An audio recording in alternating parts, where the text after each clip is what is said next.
welcome to FREQ podcast with me, NICOLA KAZIMIR, creator and co-writer of FREQ. I'm honored to have Machine Girl here. I'm Matt. Would you like to introduce yourself to our listeners? Yeah, my name is Matt Stevenson and I make music as Machine Girl. I mean, it's a special month for you now. I guess or last month, because you had your 10 years anniversary of WOLFGIRL. Maybe you want to share the journey behind your initial releases, and maybe if I'm anticipating it right, WOLFGIRL being the breakout for you.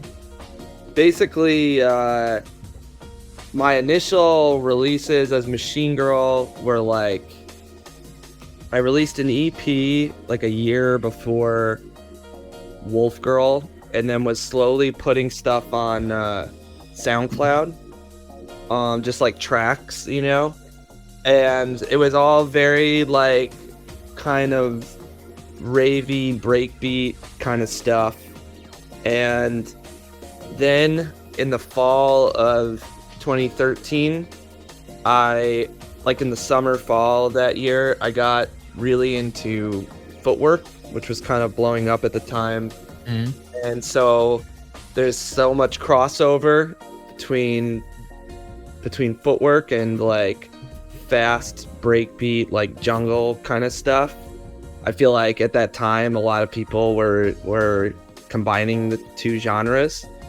So it was just kind of an exciting time to be like making that kind of music and stuff. And that's kind of where Machine Girl started to gain a little bit of like attention on the internet, was just because I was making these like ravey FOOTWORK tracks.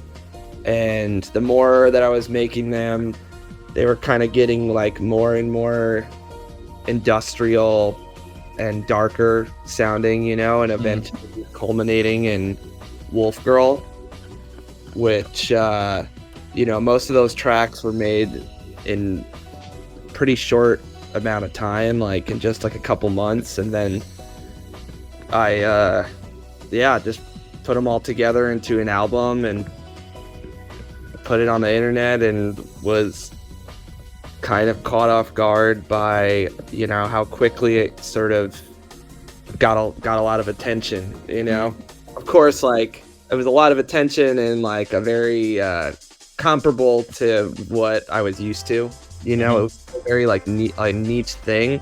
But that was kind of definitely the beginning of my career, you know. And it's an album that just only gets bigger and more popular as time goes on. Like, it's more popular now than it has ever been. Did you feel at the time you released it that it was a little ahead of time, depending on which, like, maybe country or continent? I think Europe got pretty late on, I guess, on raves and FOOTWORK's crossover.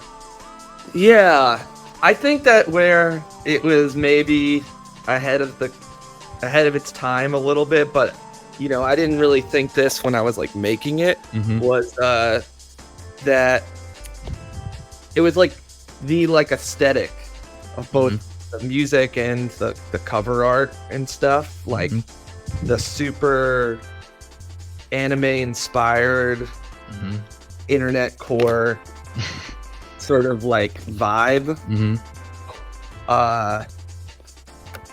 That was something that, you know, I didn't like invent, but I just took the right references. A lot of people doing like similar stuff and then just kind of like put it all together, you know? And I feel like what I've noticed is like with the specific like obvious influences or like younger artists that I can tell have like been heavily influenced by WOLFGIRL, it's mostly that. Like, I can look at the cover art of something and like immediately I'm like, okay, this is, you know, clearly kind of aping like the WOLFGIRL, you know.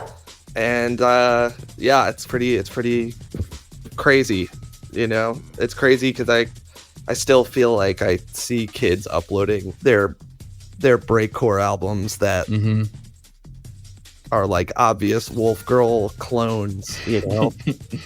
and I don't mean that as like a knock against them, you know. But it's just like funny to me. And of course, YouTube algorithms in general played a big part of like spreading that. Do you remember that moment when like people were telling you, man, Matt, you're everywhere, you're getting recommended, even if I listen to that? Yeah, no, it was fucking weird. It was like, I remember it was like 2016 when like the YouTube algorithm was like a very influential thing. And it was like, there was like those YouTube albums, you know, there was like 20 of them, and Wolf just happened to be one. And yeah, I do remember like when people started telling me, like, I forget who or what it was, but I remember like finding like the first WOLFGIRL like full album upload, which wasn't even from me, and someone being like, yo, like, your album is like blowing up on YouTube. And then I remember like finding that video and like refreshing it like every couple minutes and like seeing the like view count like go up and up, and I was like, whoa, this is nuts. Like, and it happened twice because it happened on YouTube, and then I kept a lot of my music off of Spotify and streaming, including WOLFGIRL. And I used to get messages from kids all the time on Instagram and Facebook and stuff like, wait, like, you gotta put WOLFGIRL on, I want to listen to it on Spotify, like, please put it on Spotify. And I held off doing that for so long just because as like, you know, partially a fuck you to Spotify and shit. Yeah, like you were like totally against like streaming accumulation by majors, basically. Yeah, but I gave in eventually because you know, lockdown hit and money got kind of scary. And there's no way around it, no? Would you like subscribe to that opinion that there is no way around Spotify?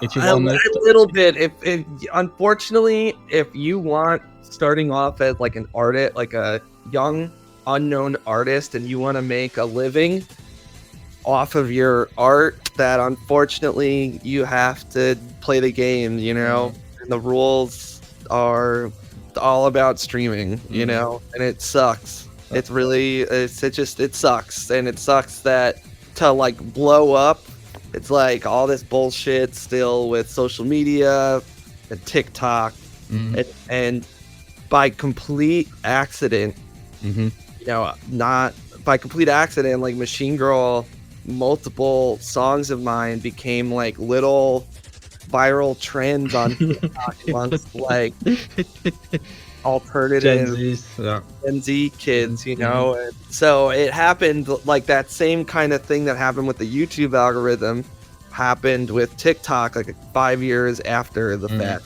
you know. It's been crazy. I mean, it's just been like really surreal.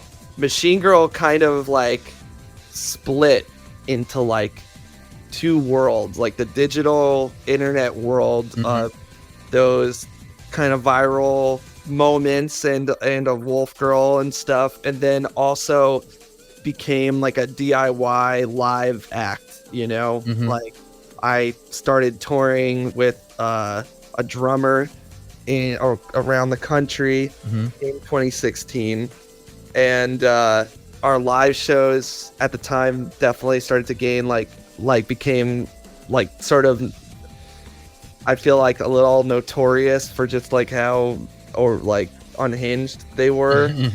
And we became almost this like weird kind of like noise-ish kind of band. But so like Machine Girl was growing IRL and URL like simultaneously, and I think that helped us a lot because it's sort of like the IRL live show growth and word of mouth growth was like the glue and cement that sort of, after kids would find us through YouTube or TikTok or whatever, that it wasn't just like, oh, it's not just like this one song I like. It's like there's this whole like world, and there's like people behind the music, and there's a whole like community and scene. And so like it sort of has like grown into this like self-sustaining sort of like organism, you know. It's very cool. Would you say that, I mean, now, I mean, you're talking in a time span of WOLFGIRL and later on. Did you feel that you later on in your production tried to combine these two branches more and more? That is a great question. And I would say that now is like when I'm finally doing that 10 years later. You know, the unreleased Machine Girl is the fusion of like these two sides. Worlds. You know, Unhinged question: did we in the release you did for FREQ now? We will have an EP with Machine Girl. Do we get glimpses of it? I mean, my musical taste said like, okay, this is the kind of accumulation of both sides. Have you heard the songs? Yeah, sure, like multiple times. Cool. Yeah, I would say that, you know, with two of the songs, the ones with the vocals on them, it's definitely the merging of those two worlds. And like when I was working on this music, like I made the instrumental track a couple months ago. And then I had just come off finishing the production on the newest like full-length album. And when I went to switch into working on the FREQ EP at first, mindset, I tried to go back and I was like, I'm gonna make like this instrumental throwbacky rave music, and I just like was too locked into the other mindset still, and I was like, fuck it, I'm just gonna make kind of these short, weird little like songs, you know. Like I went out to try to make like tracks, but I ended up writing kind of songs, you know. And so yeah, I do think that this EP is a glimpse into like the future a little bit with Machine Girl. Yeah, I'm happy that you actually did that, because yeah, as you said, for me as well, my prediction was, okay, this is, I think, the future of Machine Girl. And while listening, you know, our project is a manga. It also had like potential as an anime opener. I was like vividly imagining this, like, okay, this reminds me, like a certain set of references reminds me of anime intros in a contemporary way, basically. Totally. And what's funny is that it would not even be the first anime opening that I've written music for. You know? So that would be a pretty cool side gig to pick up. And I didn't think about that, but you're right. There's one of the tracks in particular that I could absolutely see being like the opening theme song or something. I mean, let's go on. Let's do the bridge to the references. We could. What I'm interested in is, I mean, maybe two sides, because you also mentioned like obvious references for WOLFGIRL. Maybe short answers. What were your obvious musical references back in the time? When I was working on WOLFGIRL, the big ones were, like I said, like FOOTWORK. Like I was super influenced by all of like the Tech Life DJs at the time, specifically like DJ Rashad, DJ Manny, DJ Earl, DJ Spin, RP Boo, but like definitely especially Rashad. I mean, like Double Cup had just come out, and I loved his like the palette, you know, and his way of sampling and stuff, and how harsh, how lush the samples were sometimes, but then like the percussion still cut through and was like super hard hitting. Two big albums that were influences on WOLFGIRL were One Foot in the Rave by Shitmat, Mm-hmm. which was like a throwback rave album from a couple of years, like 5 years before WOLFGIRL. Mm-hmm. That was like my intro to a lot of that music. And then Zombies, Where Were You in 92, which was also, they were both like the same kind of concept, but done totally differently. Mm-hmm. And WOLFGIRL, I tried to kind of like be somewhere in the middle between the two, you know? And then the other big influence at the time was Lone. Okay. Because I loved the way that he would always make his shit sound like it was like a worn cassette, Mm-hmm. you know, or something. Like, it's still something that is a huge influence on like the sound aesthetic of The texturing and everything. Yes, exactly. So yeah, those would be like, I would say, the big influences, and then like maybe a little bit of Death Grips in there, the industrialness of it.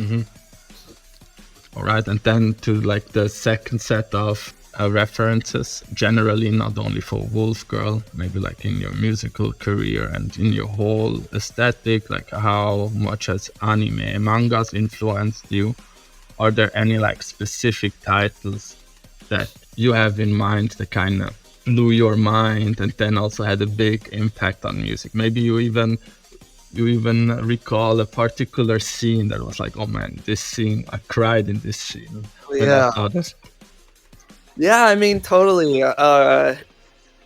There was like anime definitely was a big influence, a big aesthetic influence. And at the time, I think I was like going through a phase of watching a lot of animes and catching up on stuff that I had missed. Like, it's funny though, like I am kind of a little bit of an old head with anime. Like, I don't really love, I haven't watched a newer anime than like maybe something that came out 10 years ago. Like, I particularly love the aesthetic of like 80s and 90s and early 2000s anime. Once it became like very digital, and so the style became like, it changed, you know, I feel like overall I love the old gritty look of anime from, like, for me, like the peak shit is like late 80s into early 90s. All the gory ones, the OVAs and stuff, like the meticulous designs of like mechs and like mechanical like things happening, and like the way things like moved. Like when I was like a kid, like I was always just fascinated by anime, you know? And it was like, you know, these Zoomers these days, they don't know what it was like when you were back in the early internet days, when you would just see like images of stuff. And especially when you were like a little kid and you didn't know how to, you know, and you're a little kid in forums and some moderator has this cool Trigon profile picture and you have no idea, like, you're like, what the fuck is that? And even back when like Dragon Ball was basically like most people's only anime to go, and like Pokemon, you know, like people's only reference to anime. Like I remember being at the mall and seeing like t-shirts with like Super Saiyan 3 on it, and I was like, what the fuck? Or even like seeing Dragon Ball GT stuff and being like just like amazed that it existed, you know. And yeah, I mean, early on with Machine Girl, a lot of like the cyberpunk anime shit was obviously a huge influence and continues to be. Ghost in the Shell, which is like one of my all-time favorites. That was definitely a huge aesthetic influence, and I like used to sample it a lot in my early days of Machine Girl. Satoshi Kon is a huge influence on me. I mean, Akira, like a lot of the obvious ones, you know, like they are the goats for a reason. That's true. Did also like in your subconscious like all those like compositions and even electronic music compositions during those decades of anime had like a subconscious influence on you? Or would you say like, okay, nah, that wasn't a really big part, it was more a visual aesthetic and more like the obvious sampling of, okay, I sample this dialogue and so on? I would say that it was definitely very like visually, like it visually influenced me a lot, you know? But I would also say that there definitely was like and I still try to think this way when I remember to. It's harder as I get older, but that like, especially early on, like I made a lot of those tracks in a way where I was kind of like, I wanted it to sound like what I thought like the music in anime like should be, or what the characters would be like listening to in those kinds of like worlds and stuff, you know? Very like, and again, like I love the aesthetic of cyberpunk because, and where I think that like the game Cyberpunk kind of missed a huge point is that like it's not really just about like neon colors and shit, about the dystopian dark grittiness and the fact that like it's a future where yes, they have futuristic tech, but like in the story it's almost like old technology. Like they're like still having to go back and like scavenge old shit, and it's all like, that's why like the 90s shit like looked so good, because like they were basing they were trying to like predict future technologies based off of what they had, which was still cumbersome and filled with cables and shit.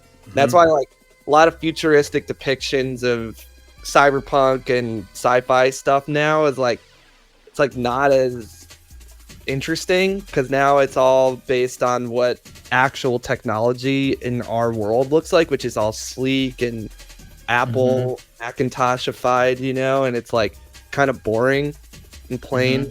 And so like when I would make tracks, I wanted to, in musical form, recapture a little bit of that cool, imperfect cumbersomeness, you know, where like I'd purposefully have the tracks like kind of glitch out or like skip or have like obnoxious, like I didn't mind when like the mixing wasn't 100% on point, because I felt like it added to like the grittiness and the sort of punk aspect of the cyberpunkness of it.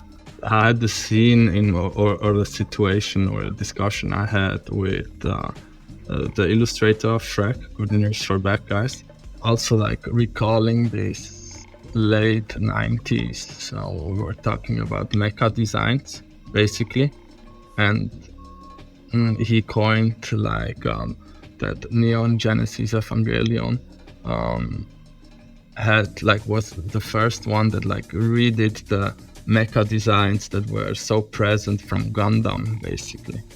Like this organic robots, like, okay, let's envision mechas like really like a organic being that is living and is kind of uncanny. And when you were saying like things back then had this like uncanny visions, like out of the box thinking, I just had this reference in my mind. Totally. And you know, even with Evangelion, like again, like a thing I love about it is that in the show, it's still like the technology isn't like, it is of course in fantasy, but it's like they tried to, there's like realism in it to make it feel grittier and more grounded. Like, you know, I love that they're hooked to like a power source, like there's a giant cable in their back. Like, I love that. I mean, speaking of visual aspects of your releases, did you design your releases by yourself early on, or did you always collaborate? And when did that switch happen? Like, okay, collaborating with people, and also the big influence on like B-horror movie imagery. think that's also like a big trope that you're referencing on. Totally. Well, yeah, early on I made all the album art. You know, I just used Photoshop basically and would just sample images the same way I sampled sounds and distort and like changed them and distorted them to, you know, recontextualize them and stuff. And that's where like the WOLFGIRL, you know, the WOLFGIRL album cover is from American Werewolf in London. And yeah, I mean, like, I just like the B horror movie stuff is pure like aesthetic shit for me. Like, it's just something I just love the look of. And again, I think maybe it's because both for the same reason that I love the look of those early OVAs, like, you know, I was born in 1990 and it's all stuff that kind of was coming out and being made like around the years I was like born and my earliest memories. And it's, I think, like stuff that filled me with the most imagination and also like freaked me out, you know, like nightmares while sneak peeking into yeah, like seeing the cassette cover, VHS cover of like Nightmare on Elm Street or something. Your video rental in America was Blockbuster, no? Yeah, rest in peace. Rest in peace. Yeah, I remember those days as well. Like there was in our town there was this rental shop and there was this like plus 18 or 16 section, and I always sneaked peek into that, and then I saw these horror covers. I could be sure that within a week those creatures would haunt me in my nightmares. Oh, for sure. I mean, like, I would just get a peek of that stuff and then I wouldn't be able to sleep for like the next week, you know?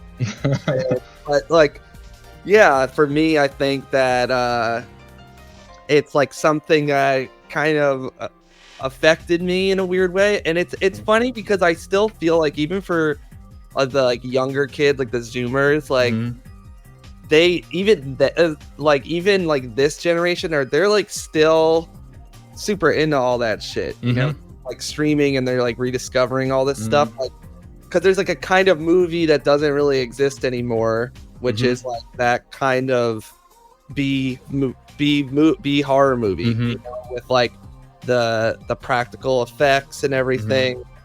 And it's like for the same reason that like modern anime just like doesn't do it for me, is the same way that like modern horror doesn't hit the same way. Something about like use of technology. Yeah, like it's like, yes, effects have gotten like so much better and stuff, but at the same time there's just, even when you know it's fake, like when there's like a prosthetic of a, you know, head exploding. yeah. It's just more like it's a creative part, how they did it. Yeah, like, and I love that shit. I love that shit. Basically, I would say two like subcultures that I consumed as a kid, very subconsciously, like music and video games, and then when I started to make music, those things became like obvious sample references. The things you find in horror movies trailers, like compositions and samples, are insane, and same for video games. I just wanted to say that to do a really nice bridge to the next question, which is about video games. So you feel like you went full circle, but maybe first of all, were you a gamer?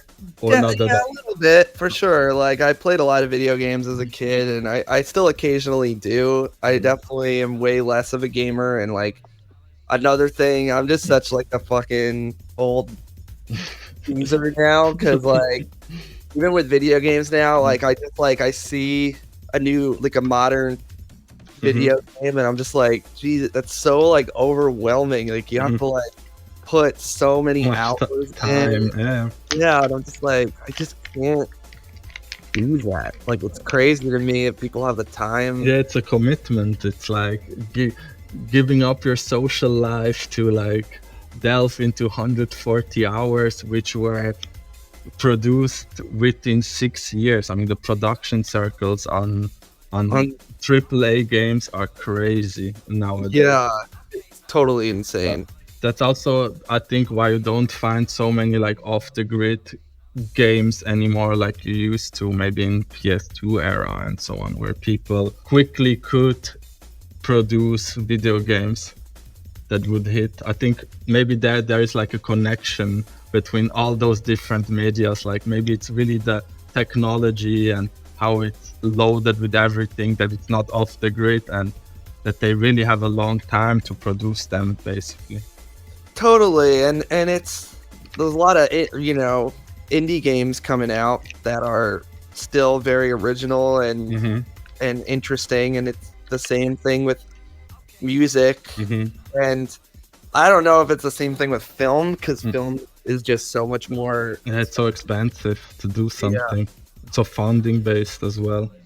Like, and it's harder. It's much harder to make a feature length movie than it is to make a video game or make music, and but for music and for video games, it's been a blessing and a curse what's kind of happened with technology, because obviously now you can make a video game on your laptop in your bedroom the same way you could do that with an album. And in that way there's like amazing shit coming out, but there was like a genre of game and with music that is gone, which is like that the labels and stuff used to be money to throw to like a mid-tier weird act.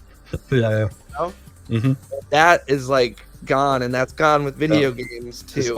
Obscure Japanese studio that you take the risk on. Yeah, and they don't just churn it. Like, look at Capcom. Like 20 years ago, it was awesome because like they just churned out like clones of like Street Fighter type games that all looked amazing. Like even if they weren't always that great, they were like aesthetically really crazy. Marvel vs. Capcom 2. Yeah, which is like that is also a huge, and that was like one of my main games. I was a Dreamcast kid when I was really little, and so I was exposed to a lot of those types of like weird Japanese games because Dreamcast had those. Yeah, it was like the whole library of Dreamcast games, and that was definitely a huge influence on me as a kid. I mean, I had Street Fighter very early on, and then I went with my older brother to London, and in the 90s, like mid 90s, late 90s, they had the Sega World, which was basically a big building which you just paid entry and you could play arcade games the whole day. Basically you had everything. So there I made like first contact with like Marvel superheroes, like all these predecessors leading up to Marvel vs. Capcom 2. I mean, you had the X-Men, you had the Street Fighter versus X-Men, I guess, then the Marvel vs. Capcom, other ones, and then it kind of cumulated to Marvel vs. Capcom 2.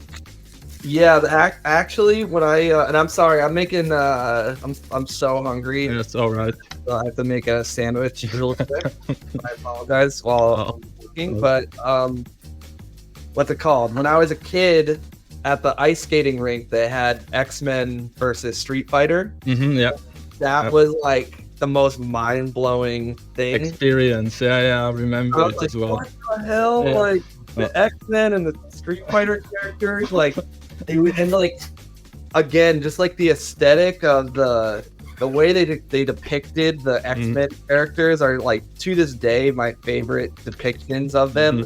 The way they moved and everything, like the sprites were unbelievable. No, timeless, Timeless, And I asked for a Dreamcast for Christmas when Dreamcast had like just come out. And on my Christmas list, I didn't even know if that existed for I didn't even know it was on Dreamcast. But in my Christmas list, I just described Street Fighter versus X-Men because I didn't know what it was called or anything. I was just like, there's a game that has like Spider-Man and like Street Fighter characters and a fighting game and blah blah blah.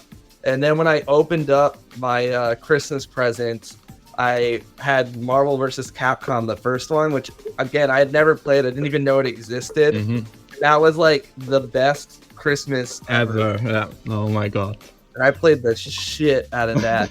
As soon as Marvel vs. Capcom 2 came out, I got that and I played the shit out of that too. I was obsessed. Yeah. Nice. Same. I didn't have such a nice Christmas story, but I feel you on that. Yeah, it was all downhill from there. So basically, you feel it went full circle when like maybe you want to talk about the ins and out, how like the approach for like who approached you for Neon White, which is kind of, if like the listeners don't know, it's like there is a speedrunner community, which is a niche in gaming, and this game basically is an indie game that's about speedrunning in a anime cartoonish aesthetic, basically. So how did they approach you, and how did it feel? Like also talk us through maybe through the production process, because I mean it's something different. Surely when you produced, you had like these OSTs always a little in mind, but like actually doing a professional OST where you have sound effects, right? Like where your stereo field is like bloated with so much different stuff. Like how was that approach, like from like the inquiry till the production? Ben Esposito, the like creator of Neon White, hit me up directly during in 2020, like in the second half of the lockdown, and it was just perfect timing. Like, you know, it was like still not clear when things were going to open up again, and I needed like something to do. And so he hit me up, and when he sent me the pitch for the game, and I was like, yeah, this is pretty much perfect, you know, because he was saying that he was going for like the Dreamcast game aesthetic, and so that sold me pretty much immediately. Writing the music for the game was definitely a interesting challenge and a big you know, like learning experience for me. Like the biggest thing was like being given direction for tracks and levels of like, okay, this is the level, or like this is the scene, the cut scene, you know. And it was fun, and it was something. It was cool. It was something that, like, now that I've done it, I would love to try to do it again and like take what I've learned and, like, you know, because like you were saying about the fact that it's like in a game, like I definitely went very hard, like still filling up the tracks, like sounds and stuff, and I basically made like full on Machine Girl songs for the soundtrack. And I think that some of the tracks like worked better than others, you know, and definitely like I would love to try to do something like that, you know, and think about it more. I was still very much in like a producer mindset, and it took me till close to the end of that process to like realize that I had to think like a composer, you know. Like, and I'm kind of like a sound designer as well, no? Yes. Did you go through a lot of iterations where they're like back and forth? Like, I mean, as somebody that only produces for themselves, it's basically it's a different process. You do songs quickly. Sometimes you're like happy first version, first day, first 20 minutes. Yeah, there's a banger basically.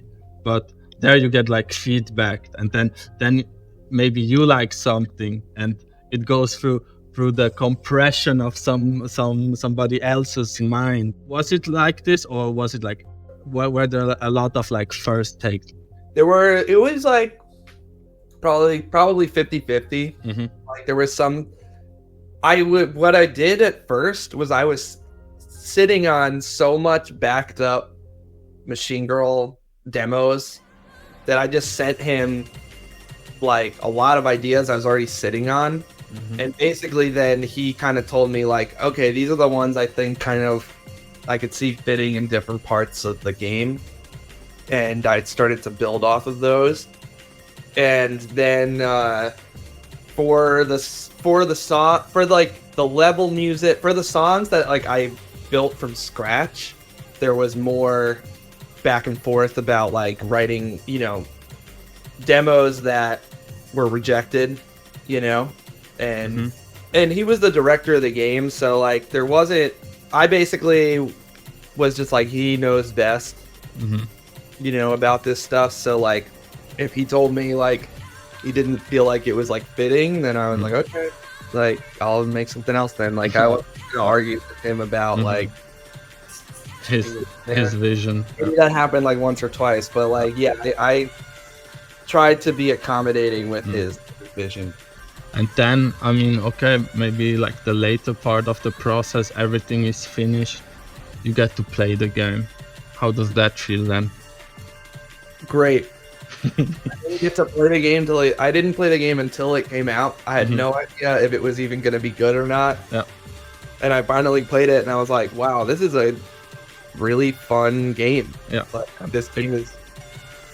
It got a lot of critical acclaim. Also the soundtrack, if you browse through like review pages like IGN and stuff. I think it was a fun game, but unfortunately it's on my list of to-dos. I have a list that gets always bigger and bigger of games I want to play, but I never find time. When it came out, I was on tour in Europe, and I had my Switch. So, Played it like on the plane and stuff. Nice. Let's do a last question and wrap it up. Okay, so looking towards the future, I mean, you already mentioned, you teased the upcoming album. Are there any new projects and directions you're excited about? Maybe also touring, maybe you have like a busy release schedule besides your album. Yeah, let us know.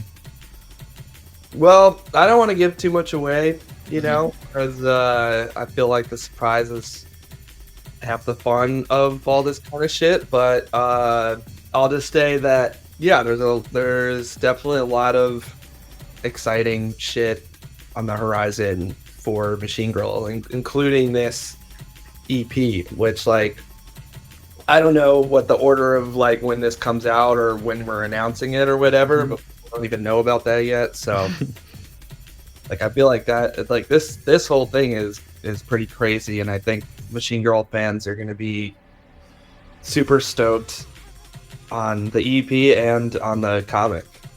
Thanks for participating in the release and in the podcast. And do you have any like final words maybe to your fans, or like do you have like a special shout out like streamers you have today?